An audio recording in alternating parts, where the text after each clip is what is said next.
Welcome, Weevils, Romans, and time-stepping Vincent Price wannabes, to the 296th episode of an Unearthly Podcast, streaming live on the 6th of March, 2019, and featuring Torchwood, End of Days, written by Chris Chibnall and starring John Barrowman as Captain Jack Harkness, Eve Miles as Gwen Cooper, Bern Gorman as Owen Harper, Naoko Mori as Toshiko Sato, and Gareth David Lloyd as Ianto Jones. I'm your host for this evening, Randy Ronson McCulloch, and with me on the panel tonight is Mad Matt Winchell, our technical director. I am barely staying alive. Hello. And Tim the Enchanter Sheridan. Soylent Blue is Smurfs! It's Smurfs! Bill Sylvia is apparently busy with school and cannot be here tonight. And Thomas is currently away and also cannot be here tonight, but he has left notes. Bill, on the other hand, is in the doghouse. Shame. Woof. To be honest, it is not going to be a big night tonight. Nope. We don't have a lot of news. We don't have a lot. We have a few birthdays, but we've got nothing else but the review. So we're just going to rip this Band-Aid off and get this train wreck going. It's been a hell of a day for some of us to begin with, and so we're just going to speed right through it like a bullet train. All right, so let's take it right down into birthdays. We've got 4 birthdays. The first on the 28th of February is of Murray Gold. The composer from 2005 to 2017 turned 50. Next, the following day on the 1st of March was the birthday of Roger Delgado, the original master from 1971 to 73. Would have been 101, but died in 1973 at the age of 55. Too soon. The 2nd of March was the birthday of Alexander Armstrong, who does the voice of Mr. Smith in the Sarah Jane Adventures. He turned 49. And finally, the 5th of March saw the birthday of Matt Lucas, who played Nardole in 2015 to 2017, and he turned 45. Good old Nardole. May he return. So happy birthday, Murray, Roger, Alexander, and Matt. Hooray. And now we have no news but a little bit of Big Finish news. Tim? Just a little bit of Big Finish.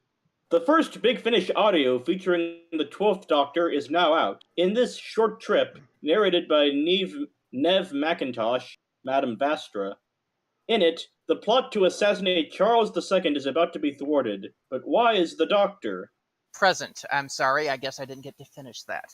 The Doctor present. Short Trips, The Astria Conspiracy, is available now from Big Finish for £2.99 download only. Sounds sort of like a Robert Ludlum novel. I don't know. It was a weird thing because they mention the treasonous plot in Antwerp, and I'm like, I'm trying to look this stuff up historically to get a reference, and I can't find Dick. So I had to listen to the trailer. The narration sounds fine, but it doesn't blow me away. What would really blow me away is if we actually legit got the 12th Doctor, and we Doctor never do for a short trip. And yeah, that's the thing with short trips, is that it's always like a small cast, like maybe at best 2 people. Yeah, I was kind of hoping when I saw this that we were actually going to get some 12 Doctor adventures, but nope. Nope, not yet. When we do get some 12 Doctor adventures, that'll knock our socks off. So that is the only piece of news. Big Finish has some other stuff brewing, but we're not going to really talk about that until it's out.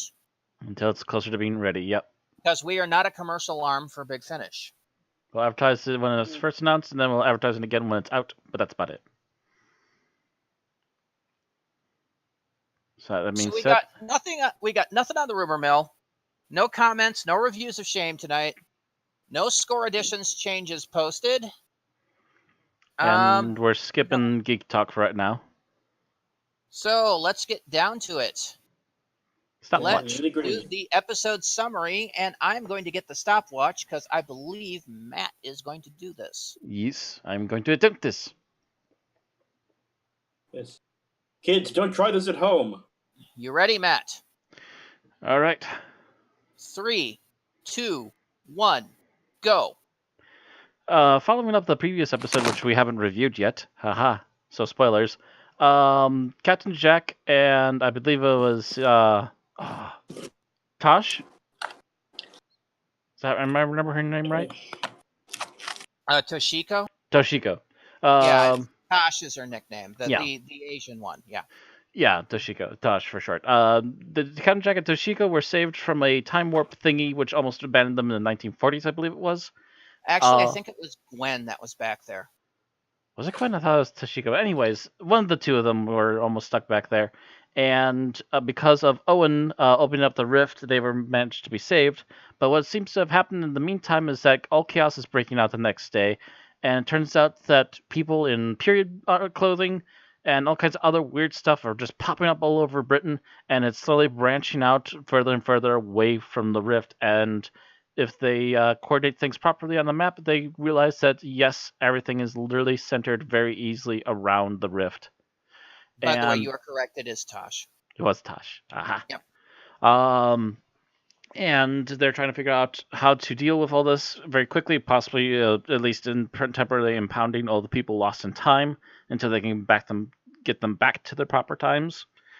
And at the same time, they're trying to figure out how they're going to try and close the rift, because the rift has essentially punched a bigger crack into time space and is just dropping people from the past and could eventually drop people from the future, for who knows at this point. And that includes also dropping people who are affected by the Black Plague and bringing back the Black Plague for a little while. But at least it's actually treatable at this point, thankfully, so people don't have to die of it, as long as they know what it is. Long story short, the crew gets into a scuffle as to what to do and trying to persuade Jack to do something, even though Jack seems to have an idea of what he could do, but he's very much dead set against it. This gets Owen to decide he's going to quit, even with the possibility of his memory being completely wiped. As he informs the others about that, as he apparently must be one of the longer lasting people at Torchwood. And they try seeking out people who have information. The time-stepping Vincent Price-esque guy that was mentioned by Randy earlier is apparently a key to this, and they go looking for him. And Gwen is given a vision of the possible future where her husband has been brutally attacked and murdered in their house. She decides to stun him, drag him back to Torchwood, and put him in one of the cells to keep him safe. And not long after they get him there and they're monitoring him, all of a sudden the power goes out and she goes running after him. And in fact, the Vincent Price guy shows up yet again and stabs him twice in the chest, actually in the stomach with a knife, and then wipes off the knife and disappears. Very much dead, Gwen brings her husband back up to the operating room as Owen shows up. And Owen is just as frustrated by all this as everyone else is, and that's when he decides it's time to open the rift. Because he's seen the image of another character earlier on in the season that he fell in love with, and she told him to open the rift.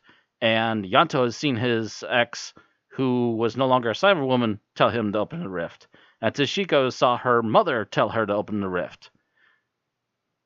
And when they were talking to the creepy Vincent Price guy, Jack and Gwen were also told that they should open the rift, so Gwen goes about trying to hack the thing to go open. Jack tries to stop them. Owen takes the gun away from him, and in the end ends up shooting Jack in the head. They finally open the rift after capturing everyone's eyes for the code to open up the rift. And in fact, a lot of things suddenly get time reversed, as this was possibly a part of the whole connection to the rift to begin with. And creepy Vincent Price guy shows up just in time to introduce a freaking kaiju in the middle of Britain. And the kaiju decides that it's going to just devour all the souls, because that's how it does, and starts literally eating people's souls through his shadow. Jack decides that if it's going to eat people's souls, his is going to be the most tasty, delicious, all-you-can-eat buffet, and tells the others to leave him out in a field where he does, in fact, interfere with the monster's shadow and causes it to start glowing and fall over dead. From overfeeding, most likely. And Jack himself also passes out for several days.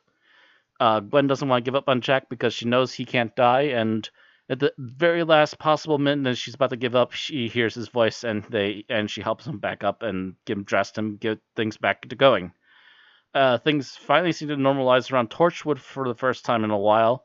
When Jack was wondering what's taking everybody so long getting coffee, he steps away to hear a strange but familiar sound, and as papers start flying across the room, Jack is suddenly gone. And the rest of Torchwood is left wondering where he went and what they're going to do now. And The the end. rest of us know that leads into Utopia. Yep. All right. So you did it in 5 minutes 30 seconds, more or less. Yep. Yeah. I got 5:32. Mm-hmm. I was plus or minus because it took me a bit to change the window. Anyway, Here we go.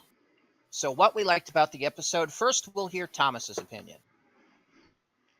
Thomas's favorite aspect of this is the general concept of them having to deal with all this stuff coming to the Rift. More so because it means the episode before this could act as part one of a two-parter. Technically, no. Almost. There's a lot of stuff from it that feeds through, but it is a separate story. It's separate enough that it's definitely its own story. They just give you a few little reminders just in case and then move on. Yeah. Because yes, in the last one they had to open the Rift, but you don't really get the feeling that anything went wrong until this episode. Mm-hmm. And of course they're dealing with the ongoing Gwen Owen affair too, so They do touch on that a little bit, but not as much, thankfully. But really it is a standalone episode. Anyway, instead of letting the consequences of messing with the Rift sit for a while, which would have been kind of stupid. Okay. So, next would be Matt. What did you like about this? What did I like overall about this? I liked that we had a giant fucking monster. I would have liked it to have been on fire or something, but the effect did ask for something a little touch more, but the effect itself wasn't too bad, at least in motion. Some of the stills don't look that great, but in motion, the creature is very effective for the most part. And it's the first time we've had giant monsters since, the robotic Lake Ness monster in Doctor Who Classic. Technically, no. When was the last time? No, you'd be right. I was going to say, when was the last time we had a giant monster since then? No. Oh, no, it would have been right before this. The big-ass freaking chained monster in... Oh, you're talking about Satan's Pit. Planet. Yes. Okay. I guess that kind of counts, but it didn't really get it to go on a rampage. It just sat there in a hole. Well, neither did the Loch Ness Monster. Loch Ness Monster moved from Loch Ness all the way to the middle of Britain and back again. Yes, but it didn't get to go on a rampage. True, we didn't get to see much of the rampage either. This one totally got the actual giant monster rampage. All right, Tim, how about you? What did you like about this episode? I really liked Vincent Price Wannabe. That's just going to be what we call him, isn't it? Yeah. I don't think we have another name for him. They did give him a name in the show, but I can't be damned if I remember it. Yeah, it's not a memorable name. It's Wannabe Price. Yeah, Wannabe Price. Yeah, like which I think is more his outfit than his voice and mannerisms.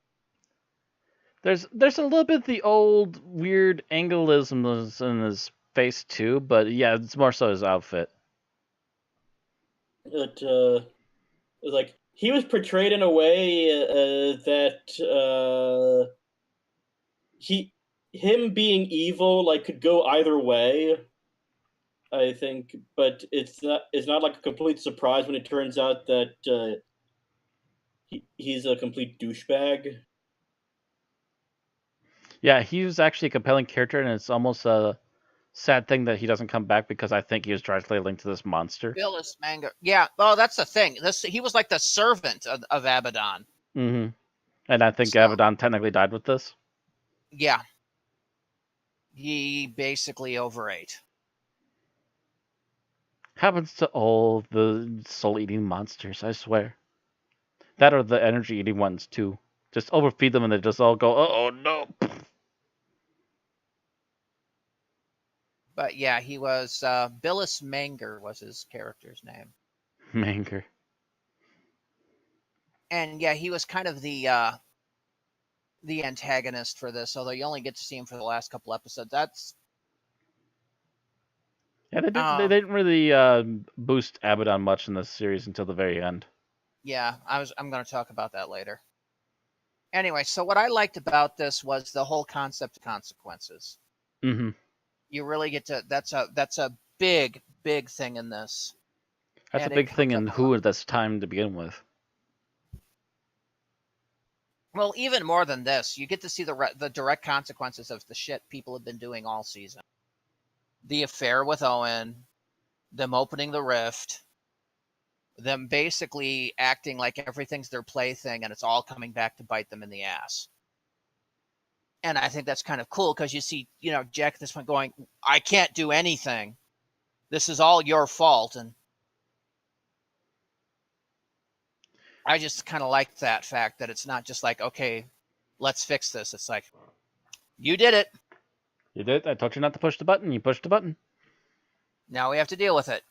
There's no rewind button for pushing the button. All right. So what didn't we like about this episode? Thomas didn't like Abaddon.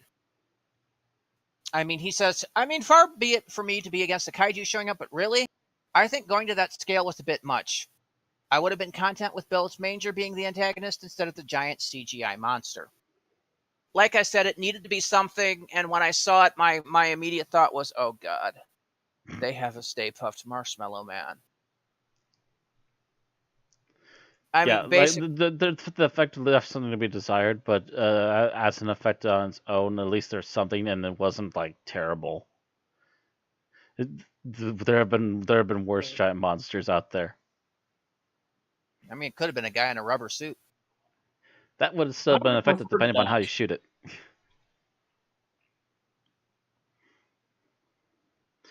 Have you seen what North Korea made for giant monster movies? Ooh. Thing is, there's some like religious thing behind Abaddon because I've heard that name before this. Yeah, I'm trying to remember what it was too because I remember there was something to it. It is a biblical reference as the angel of the abyss. So they're not entirely wrong on that one.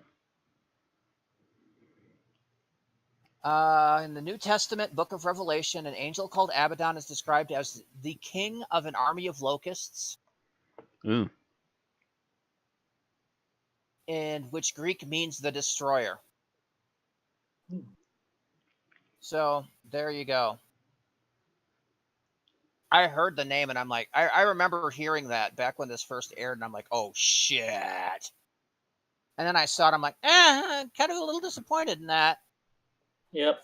For a name like Abaddon, and after seeing the big ass freaking demon thing from Satan Pit, I'm like, okay, yeah. Actually, now that I'm looking at right now in the still, it's basically a reskinned demon pit monster. It is, but less impressive. Like I said, reskinned. I think the reskinning dumbed it down. I think so because it was less impressive. It needed some more fire. It needed to look more like a bell, Need to be on a little more Balrog, or need to be a totally different concept. Mm-hmm. Yep.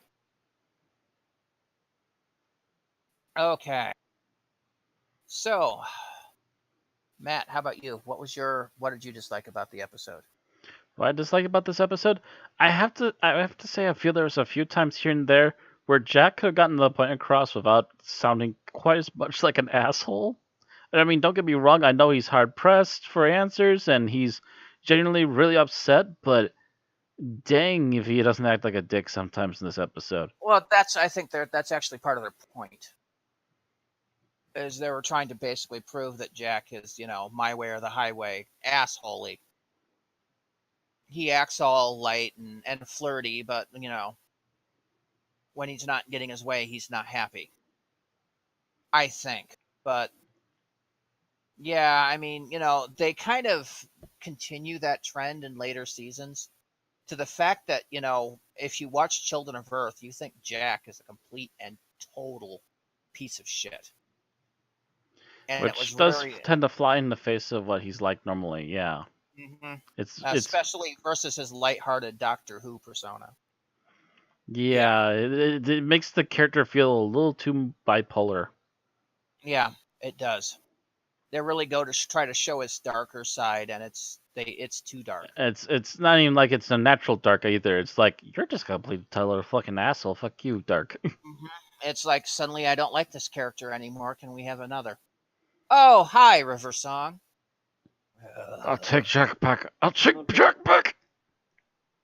Abort. All right, Tim.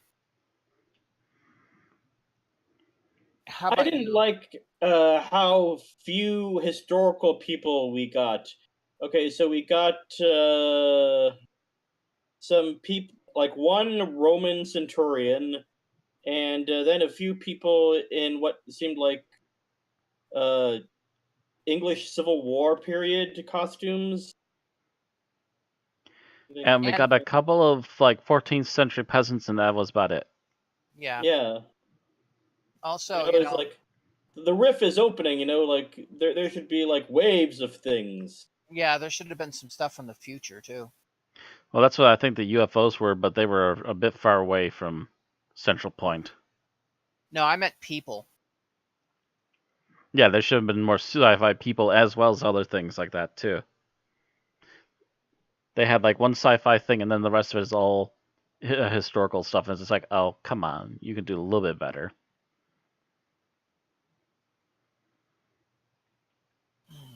Okay. So what I didn't like personally is I think this episode seemed a bit disjointed. It was like they realized they were at the end and they took what should have been a two-part episode and crammed it into one episode. And cut a little too much of the fat. Yeah. Yeah. It should have been. I mean, the first episode one should have been ended where they opened up the rift Mm-hmm. and saw Abaddon for the first time, and that should have been the end of episode one. And then episode two. Actually, I would have ended it a little bit sooner. Why is that? I would have ended it where Gwen's husband gets murdered, because No, that gives us some time to build up to the Abaddon release. well, no. You see, that's the thing. The suddenly appearing with Abaddon makes a great cliffhanger. Makes you go, "Oh shit!" Yeah, but the thing is there's not much to do with Abaddon once he's out. Again, that would have needed to be expanded out. I would have loved them to try to stop Abaddon a few times and failed. The problem is they didn't have the CGI budget for it. That too. That's probably part of it too, is that they didn't have the budget for it. I would have loved to have seen, like Unit try to launch like an airstrike against it or something. That's the thing. Like, what the fuck? They mentioned Unit. What the fuck is it doing against this? It's just like, Torchwood's handling it. Oh, fuck. Let's go get beers, guys. Yeah, what happened to that big unit laser beam that could shoot spaceships and stuff? Can we use that right now? Yeah, it's there should have been a better international response. And again, that's especially when the big ugly demon from out of nowhere shows up. And again, that also is a big problem with the Russell T Davies era, is you get these big, huge events, and then either there's no response to it that should have happened, or there's no response to it afterwards. I think that's a problem with Doctor Who in general, is that we got these big earth-shattering things that happen, and then people just wave it off. It's like, no, you don't just fucking wave something like that off. That's basically what I was talking about. The Russell T Davies era was the one that was notorious for that. It's one that's notorious for it, but it still kept going. Yeah, but not as bad during the Moffat era. He didn't have as many earth-shattering things like, end of Christmas invasion, big freaking alien spaceship over London, the killer star from the Runaway Bride, flying Titanic about to crash into Buckingham Palace, Earth being moved to another place in space and time. This should have all been news shit, and then it just never comes up again. So, kind of annoying. Yeah, Moffat did that a couple times, but he by no means did it as often as Russell did. Yeah. But Okay. every time it's just hand wavy. Favorite scene. Thomas's is Reese's death. The actress playing Gwen has possibly the most realistic reaction to death of someone you were that close to I've ever seen. It's such a manic reaction instead of just being overwhelmingly sad. Mm-hmm. Yeah, she actually pretty much She does acted a her breakdown. pants off in this episode. Yeah, it really goes to show Eve Miles' acting ability. Mm-hmm. That she's basically able to have this totally believable breakdown. Totally believable freak out, and even after that, she's still on the levels of, I'm kind of crazy. Mm-hmm. My husband's fucking dead. We're gonna get married. I hate everything. All right. So Matt, you're next. Scene I liked. Oh gosh.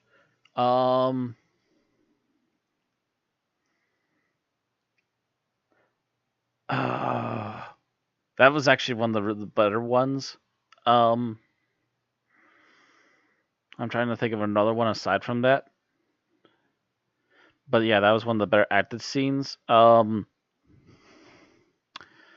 much as I don't want to like it because it brings back memories of a bad episode, when Yanto sees his ex was actually a good reason to bring back that actress and actually make it slightly redeemable. Because it's and that's not even the first time we saw it, but just the fact that it keeps happening to everyone, and Yanto's the latest one is just like, oh, what the hell's going on, kind of deal.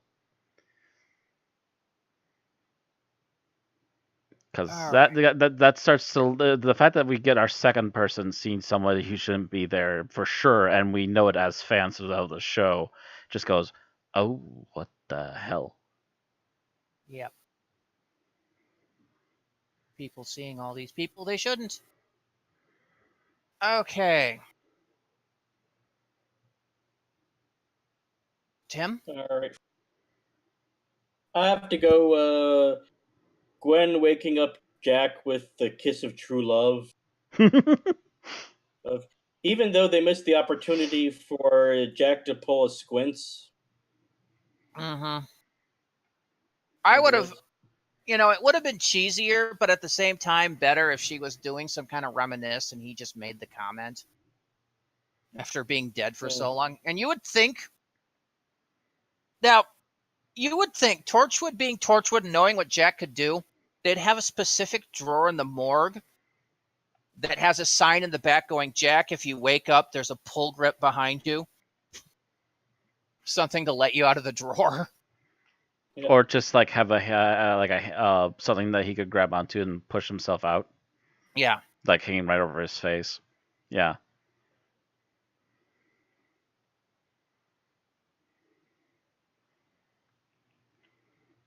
But anyway, yeah, that was a good sentimental scene. Although I almost thought, she was hearing it in her head when they did it.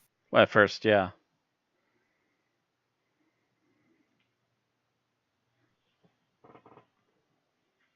All right. So my favorite scene. Oh, God. I think it has to be the scene where she's trying to open the rift.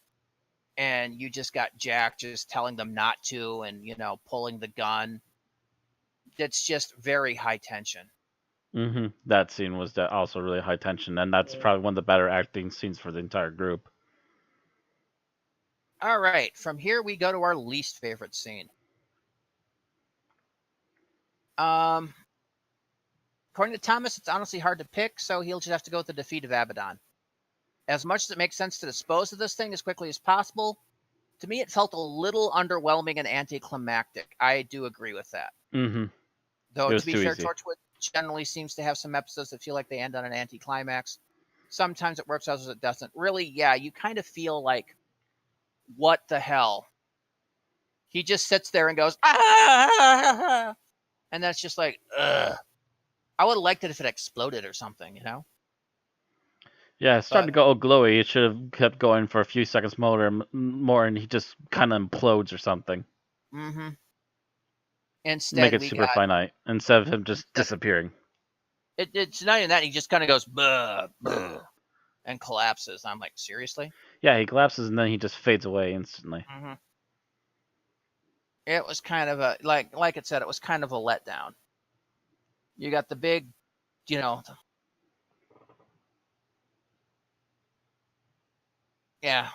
It just. Anyway, Matt, how about you? Let me see. Least favorite. Least favorite scene. This is a sign of Jack going too far again. Is the whole I'm going to point out everybody's flaws. Gwen, you keep sleeping around with everybody. Owen, you're an asshole. Um, you sleep around with aliens for trinkets, and you just keep sitting around in pens hoping that monsters will maul you because you're so damn depressed and stupid. And it's just like, oh, Jack. Really, right now is the time to be a dick? You couldn't have made sure these people would have been more pissed at you just when they're trying to ignore your orders. Mm. There's a time and a place, Jack, and that's not the time nor the place. Worst boss ever. He should be congratulating them that they even had the guts to do what they're doing right now. And then also legit explain why they shouldn't be doing this. Instead, he just keeps giving this rubbish half answer. All right. Okay. So now it's you. It's you. Yep. It's me. It's all about me, baby. It's you. So my least favorite scene was the scene in the hospital where Owen says, "We're dealing with the Black Plague," and tells them, and then they leave. Is like, okay, I have some questions. First of all, it took people from Torchwood going to the hospital to tell them what they're dealing with. Like, none of the doctors there recognize the symptoms of the Black Plague. Okay. And then when Owen and Tosh start to leave, the doctor's like, "Wait, you're going? You have to fix this." And it's like, they are going to fix it, you moron.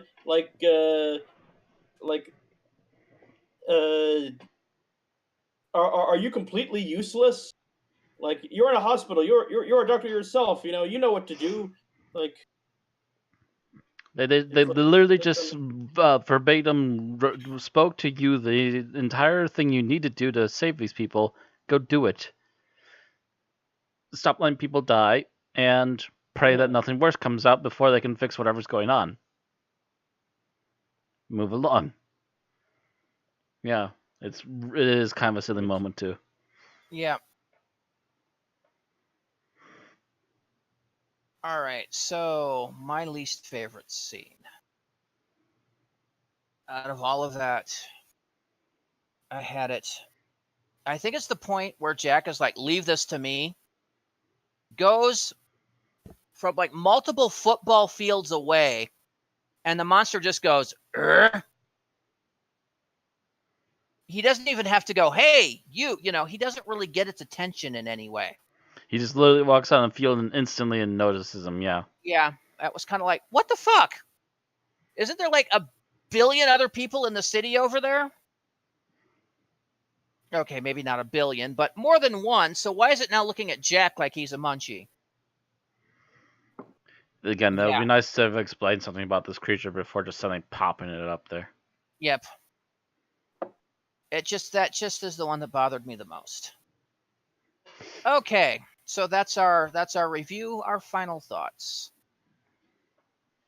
All right, Thomas's final thoughts are issues we have. Issues he has with it aside, this is a solid episode and a solid series finale. Honestly, this is an episode that could be argued as being just as good as Countryside, if not close second to it in terms of quality. Obviously, for different reasons, though, of course, you could almost agree this and Countryside make up for Cyberwoman and Day One, despite the fact I was generous with those rating wise. We'll see. Matt, your opinion on this episode. Final thoughts. There's some flaws, and yeah, it does feel a little bit rushed, but overall, I felt like there's a lot of really good work done in this episode. In particular, coming out of the actors. If there's any shortcomings, they more than made up for a lot of them. All right. Anything else? I think that's about it. All right, Tim? Overall, I thought this was a rather underwhelming episode. That the actors are the highlights in the performances, but the pacing was off. The writing was not so good, and I thought the monster itself was rather encapsulating of the problem with the episode of all. It was like kind of simplistic and like not worthy of the ideas that it held. Anything more? No, that's pretty much what I have to say. All right. So, my thought is this had a good concept, but it needed to be elaborated on and dragged out for more. This needed to have two parts rather than just the one. There needed to be more with the monster. There needed to be more exposition on the monster. There needed to be more build up to the whole opening the rift too. They needed to have some more build up to the monster and this guy other than just the last episode. Mm-hmm. This should have been an ongoing thing that you had echoes of throughout the entire series, and it just wasn't there. So it just kind of feels thrown at you. Yeah, like even if nothing else, just like little mentions of the monster's name in an episode that has nothing to do with it whatsoever. Yep. It would be like if the words "bad wolf" only appeared in the second to last episode. Or Saxon. Exactly. Yeah. And then the resolution for it is Jack basically going, "Hold my beer." Hold my beer, even though I've suddenly been turning into an asshole for half of this episode. And then saves it so all is forgiven. Mm-hmm. It's a little contrivey, a little annoying, and it just kind of feels a little bit rushed. The acting, however, is top-notch. Special effects could have used some work. Again, I think the rushed time and budget. Mm-hmm.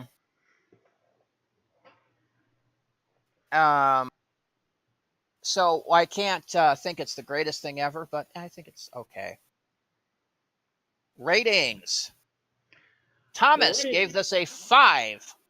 He really liked this one. Apparently, yes. Matt, how about you? I was leaning towards 3.5, but I do think that the acting is genuinely good enough that this is definitely worthy of a 4. All right. Tim? I will agree with Matt and give this a 4. Okay, I agree with you too and give it a 4. Woo! So that will average us out to a 4.3 until we hear what Bill says. Mm-hmm. If we ever hear what Bill says. Who knows what Bill says? Who can penetrate the inner workings of the mind of Bill? What the Bill says. And let's just leave that at there. Yeah, I'm trying to ignore you now. I'm trying to kill you with my mind, actually. Too late! I killed myself decades ago. Woo!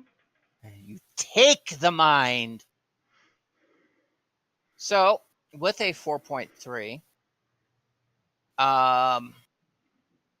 End of Days winds up at number 84 out of 285 things reviewed. It is on par with a lot of shit. 4.3 is one of our most common ratings.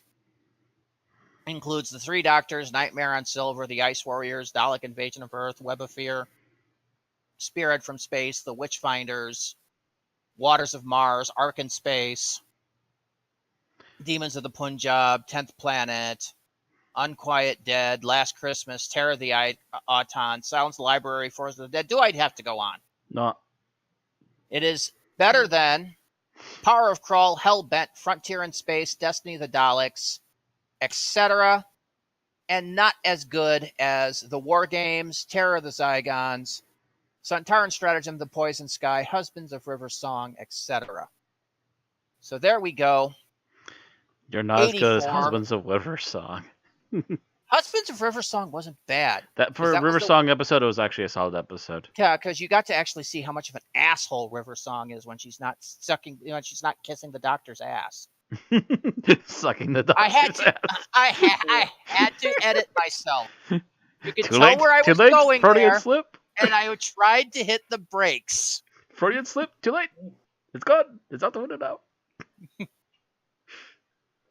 Trust me, I was not going to say ass that first time. Starts with C, anybody, 4-letter word. Sucking the doctor's dongle. Pretty much.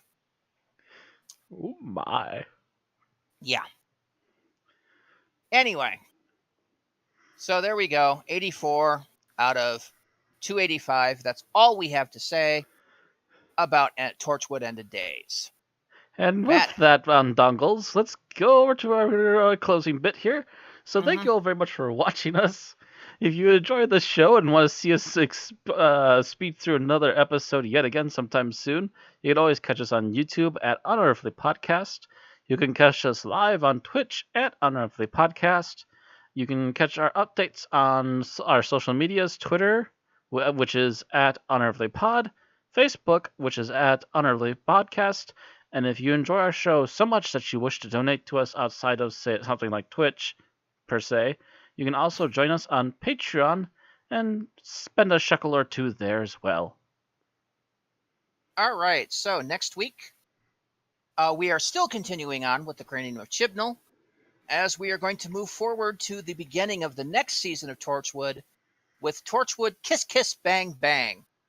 Written by Chris Chibnall and starring John Barrowman as Captain Jack Harkness, Eve Miles as Gwen Cooper, Vern Gorman as Owen Harper, Naoko Mori as Toshiko Sato, Gareth David Lloyd as Ianto Jones, and introducing James Marsters as Captain John Hart. Yay. I remember John Hart. We will see you next week for that. All right. See you all next time. Bye-bye. Apparently my mouth needs to get break work done.